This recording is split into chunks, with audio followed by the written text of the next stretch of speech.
Hello, and welcome to this episode of My 2020. As we look back on this historic year, each of us has had our own unique experience. For too many, this has been a difficult year, losing loved ones or losing their jobs and businesses. For others, it's meant a sense of displacement. Some of us have been lucky and remained healthy and in employment, but still struggled with drastic changes to how we go about our day-to-day lives. This is true for my guest today. He's one of the world's most established authorities on Middle East arts, while also being an important commentator on societal changes in the region and beyond. He's also a scholar, having taught at a number of institutions, including Yale and Georgetown universities. He's currently visiting senior lecturer in the Art History and Fine Arts Department at the American University in Paris. I'm delighted to welcome Sultan Al Qassemi. Hello, Sultan. Hi, Mina. Thanks for having me. Thank you so much for joining us. So what a year it has been. Tell me how COVID-19 changed your life. Oh, wow. What a question. I mean, how much time do we have? I think, as you said, COVID-19 changed everybody's lives drastically. Not too many to the better, I should say. But in my case, COVID-19, I think allowed me to reassess my priorities in life. It did displace me. So when I found out that this was happening, I was in Boston, teaching at Boston College, and I had to fly back to the UAE and continue teaching the class online. So there was the physical displacement. There was the emotional displacement. I was at home for 155 days, not leaving home at all. Obviously, spending time with my mother was very good for me, good for the soul, I should say. But also spending time away from friends and other family members was very difficult. There is also this isolation from greater society. You're not interacting with people. I am someone who is very social. As you know, I meet people, I interview people. So there was the emotional isolation, there was the physical and geographic dislocation. So all these things that I think had an impact that is undeniable. However, I must say that this experience has also had a bright side to it. I am working on 2 architecture books that are out in the summer of 2021. And if it wasn't for the confinement, I would not have read and reread the manuscript over and over and over, and not have found so many mistakes and so many oversights and so many small things that I needed to update. For instance, Mina, I was looking for biographies of architects. I was looking for photos. And because I was confined at home, I had more time to dive into LinkedIn and Facebook and other social media and go into the deep web, if you will, to find biographies of architects who have names that are very generic. But I was able to find them because I kept knowing, I kept digging into that until I found almost everything I need. I want to unpack some of that, including this idea of actually making time for what's necessary. You would have had to do that research, but it would have felt impossible with all these distractions. So did this period of time make you more focused? Certainly, Mina. I mean, you know me, I spend hours each day meeting with people, talking with people. But the reality, when you have 8 to 10 hours extra in your day, you really spend time in dissecting and looking into what you've done and looking into your work. I have 2 things I want to say. There was the reading aspect. So reading was a big part. Reading my manuscript, but also reading books. I went over 20 books. I read 20 books, and some books I had reread, so I was very happy. But the other thing, Mina, which was very interesting, is sitting down to write my journal. Every day, the journal entry, I realized over the past few years, revolved around what I had done rather than who I am. And so the journal entry might have been, I visited Mina Al-Urabi at the National, and we discussed certain matters, and then I drove to Emirates Palace and met my old friend, and we had a coffee. And so it was the diary entries or the journal entries revolved around what I had done rather than what I thought or who I am. And so because the journal entry would have been, I sat on the computer, full stop. I had to write things about, I had to think about what to write. I thought to myself, well, this is something that concerns me. I am worried about such and such.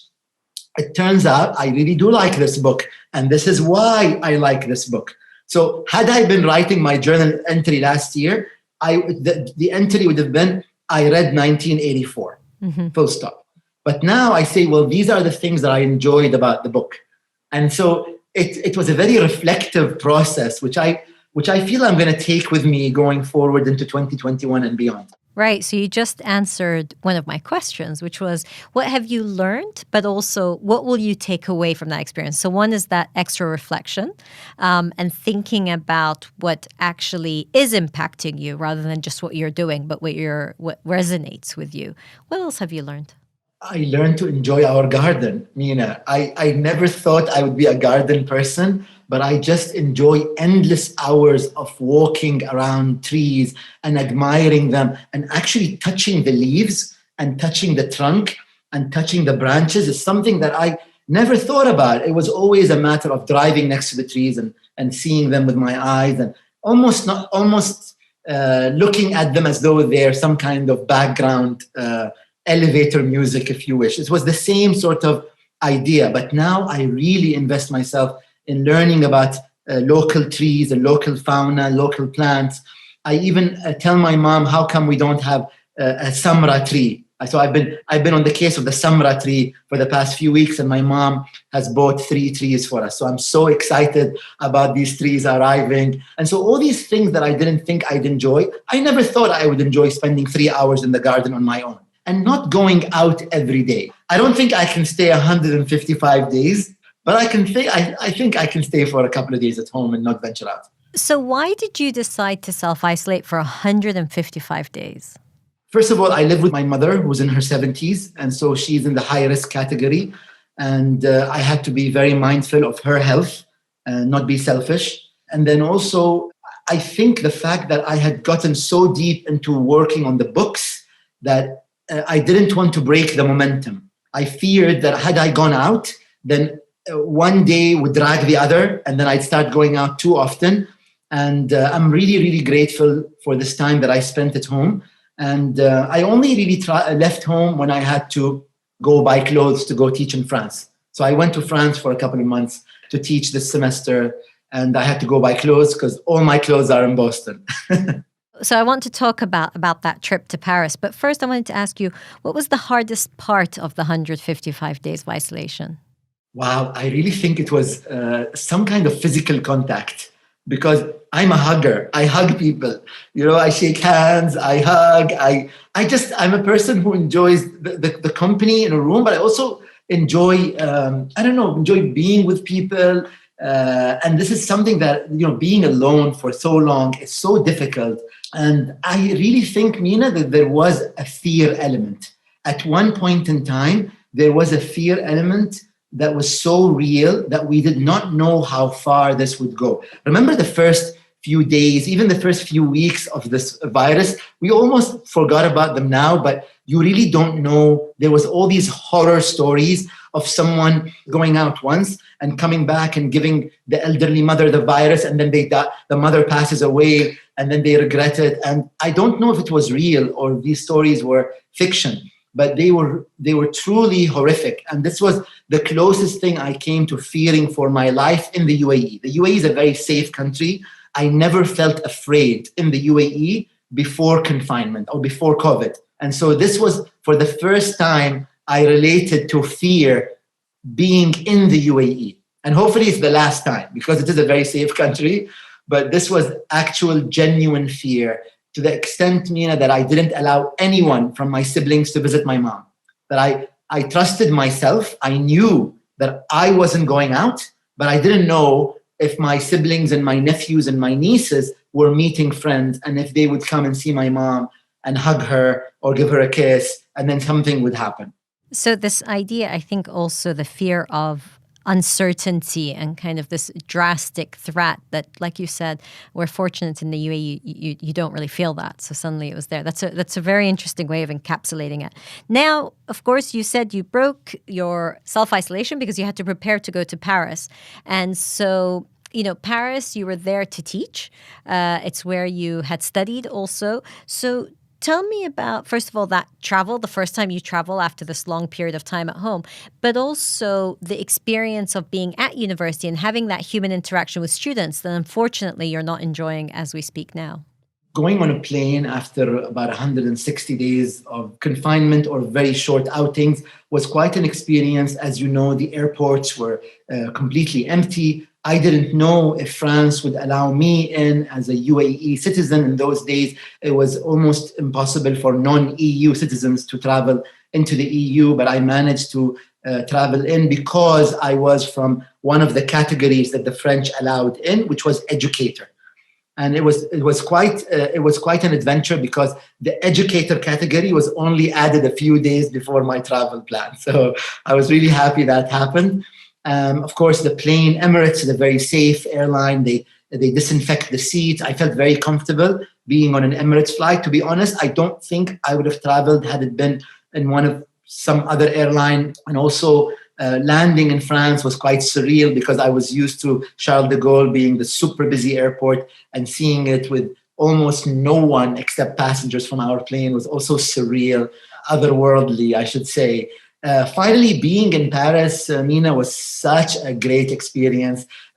Paris was booming September 2020 and even October 2020, which is maybe why we went back into confinement by the end of October. And being with the students in my alma mater, knowing that I sat on these very seats about 25 years ago, was also a surreal experience. That in these very classrooms, I was a student.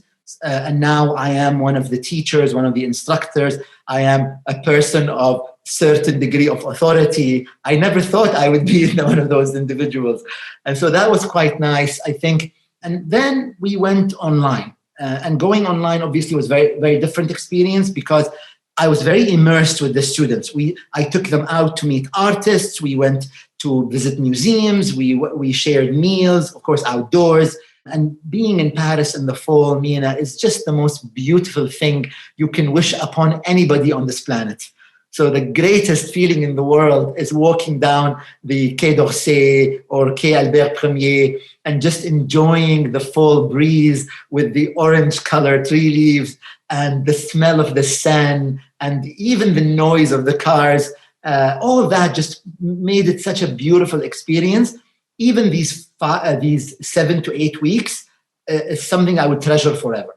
You've moved online now, and teaching and trying to create that connection with students, exactly as you said. You were going to visit museums, exhibits, sharing meals, and that's gone. How do you still create that human connection, even though it's online? And of course, you've been well known to make many, many friends, and people feel they know you because of your online persona. So this isn't new to you as such. Mina, that's a great point. It is impossible. We have to admit it's impossible to recreate the classroom environment, but you could go very, very close to that if you empower the students. So at Yale, when I was there, they told me that the best classes are the ones where the teacher speaks the least. So if you had an hour and a half of teaching, you shouldn't speak for more than 10 minutes, or an hour and a half class. You should speak for less than 10 minutes, and you let the students lead the discussion. So what I do in my class, the students present a song, and then we have readings, and each student leads a part of the reading. Then we put up artworks on the screen, and the students analyze the artwork. And then finally, I have a guest speaker, and the students interrogate the guest speaker. I've had experts from Christie's, from France 24, from Centre Pompidou. And so they come in and they give us a tour of their institution, and it's online. But I really do try to make a point of not speaking too much. And when the students speak, you notice that they are more engaged. You notice that they are listening to each other, correcting each other. Because if the teacher is the one who's leading, then they might have reservations about correcting the teacher or saying something back. But if it's another student, they're much more confident because they feel they're from the same level. So the best thing to do is manage the discussion rather than lead the discussion. That's great. I love the idea of managing a discussion rather than leading. Now, I want to ask you about art and how the art scene has been impacted by COVID-19 generally, but also this in-person experience and this digital experience. I was recently moderating a panel where the director of the Hermitage Museum in Russia, Mikhail Petrovsky, was speaking. And he said, art is the medicine we need to recover from COVID-19. And I thought that was beautiful because I do think it's true. We need to see beauty to help us get through hardship. So how has art been impacted by COVID-19 and how we experience art changed? Oh, man, COVID-19 was the ultimate equalizer. That one of the things that the greatest museums in the world had over the Middle Eastern museums is this giant fund that they have, that they can go and they can purchase, they can go and they can have the grand openings, and they can host you at the Met and the Tate and the Louvre. But when COVID came in, all these giant monolith institutions had to go online. So really, there was almost, a level playing field between these institutions in the West and the institutions in the Middle East, because no one can visit and everything's online. And guess what? Online is fair game. It doesn't matter how many hundreds of millions of dollars you have in the endowment. You can create an excellent online virtual experience with very little money, as we have. And so all you need to do is come up with great ideas, come up with creative and innovative ways of attracting people. So that is one thing I think that COVID did. It equalized the playing field between the Middle Eastern museums and Western museums. That was one. Number two, how can you personalize the art experience for people? Because previously museums were just open fairgrounds and you just walk around everywhere you go. Now they had to tailor it. Now they had to customize it. Now they had to think of, maybe people want an experience that is customizable. Maybe people wanted coloring books, which we also offered during COVID. So I think that was very important. The other thing, Mina, that was really great about confinement, excellent opportunity it offered to the Middle East, is documenting artists. We've had series, dozens and dozens of interviews with artists and recorded panels with scholars and artists and historians that we did not have before. So all the talks that we've done 50, I've launched myself 50 talks, 50 discussions with leading artists from Iraq and Morocco and Syria and Lebanon and all over the world. And I tell you, I found ways to make things happen that I didn't think I would be able to. Apparently, Zoom isn't allowed in Syria, but we got to make it work. I have no idea how. So all these things, it was like we were blessed. It was like something happened that allowed us to contact artists all over the world. In Khartoum, the same thing with Khartoum. Keep in mind, Khartoum is under sanctions, Syria is under sanctions. And so, but we were able to reach out to artists. I feel like if I tried to reach out to a politician, it wouldn't work. But with artists, it worked because there is this positive energy around the arts world, I think. Same thing happened in Saudi, same thing happened in Lebanon. All these events took place, and these are recorded interviews, Mina, that we can refer to going forward.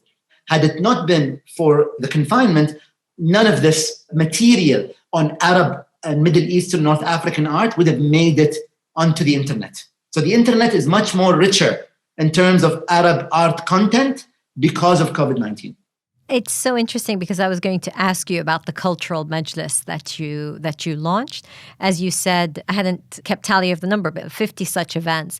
And in a way, it allowed people who before would never have such access to actually listen in, to be part of this community. So this idea of building communities online and trying to break the isolation that COVID-19 imposed through online interaction.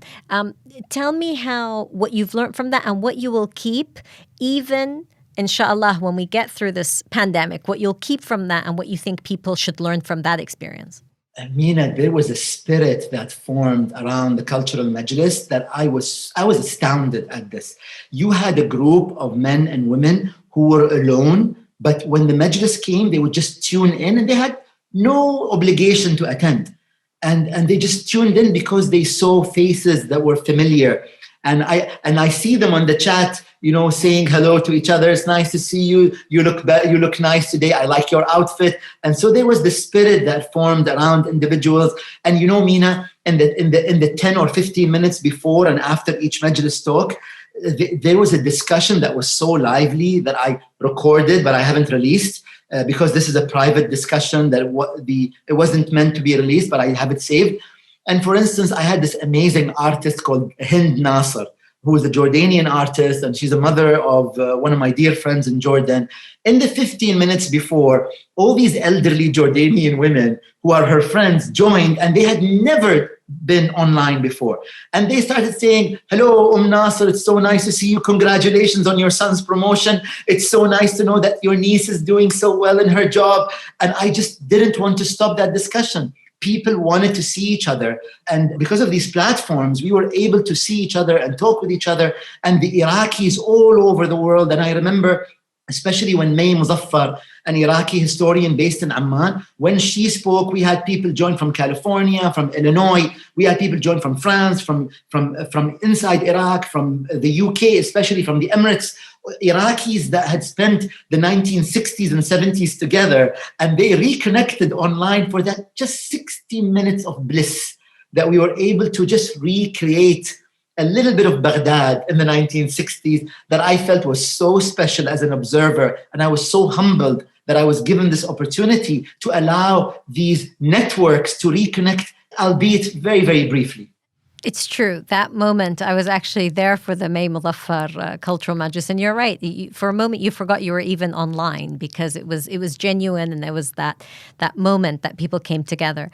Sultan, I'm not sure many people know, but your birthday is on the 1st of January. So while the world gets ready for a new year, you get ready for your own personal year. So I get older. You get older and wiser. But can I ask you, on the 1st of January 2021, what are you most looking forward to? And also, what do you hope looking forward, and as the world emerges from this pandemic, what do you hope could be a source of inspiration or a source of improvement in our world? Mina, I'm an eternal optimist. I always think that tomorrow is better. I always think that 2021 will be better than 2020. And I don't even hate this year. Like, I know many people hate 2020, but I don't hate it. I realize this is part of our human experience. And I think it was a long time coming. We need to treat the earth better. We need to treat each other better. And I think that we better start doing that. And hopefully 2021 will be a year where we take these steps in order to improve lives for each other. And so I'm looking forward to all the adventures I'll have, whether they're online or whether they're in person. I'll be teaching at 2 universities in 2021, online simultaneously. So that's going to be exciting. I go back to Boston. Our exhibition that had paused because of confinement restarts from January 2021. So that's also going to be very exciting. I have 2 architecture books, a poetry book, a modern art in the Arabian Peninsula book. So there's 4 books coming out next year. So I'm excited about all these projects. It's going to be a great year. And I think that we're very blessed being here in the UAE for all the opportunities that we have. There's so much going on. I'm so excited to have Art Dubai hopefully back, exhibitions in Art Jamil, hopefully very safely, but in-person meetings that I expect to restart now, thanks to what seems to be genuine medical discoveries that will hopefully in the first 6 months of 2021 put an end to this horrible disease that's changed our lives so much. So I think 2021 is going to be a wonderful year. I'm looking forward to eating healthier. I'm looking forward to exercising more. I'm looking forward to reading more. I'm looking forward to being a better person. And I'm not comparing myself to anyone but myself. I want to end on that note, Sultan, but I have to ask you, your decision not to go and teach at Harvard because of 2020 and you wanted to be able to teach in person. Tell me how you came to that decision, but also, is that where you're going to be when you say you'll be in Boston next year? So in the spring of 2021, I will be teaching simultaneously at Boston College, and first time to announce this at Sciences Po. Sciences Po is a French university, so I've never taught at a French university before. I'm very excited. So that'll be the first half of 2021. And then, yes, in the fall of 2021, I will be at the Harvard Kennedy Center, where I'm already affiliated. And I'm really excited about teaching the class to graduate level students after 2 years of teaching it to undergraduate level students. And yes, it is Harvard, but the students, I will like them as much as I like all my other students. No more, no less. You have to like the Yale students most. Our Yale connection dictates Yale being a favorite. Slightly more at Yale. Sultan, thank you so very much for sharing your experience with us, and I wish you all the best for the coming year. Thank you, Mina. All the best to you, the National, and congrats on the rebranding of the newspaper. I look forward to reading more and more from the National. Thanks, Sultan. Thank you for listening to My 2020. I've been your host, Mina Al-Oraibi. This podcast was produced by Arthur Edison and Aisha Khan. If you enjoyed this episode, please subscribe to the series on your preferred podcasting app. Please also continue to follow our podcasts and reporting on thenationalnews.com.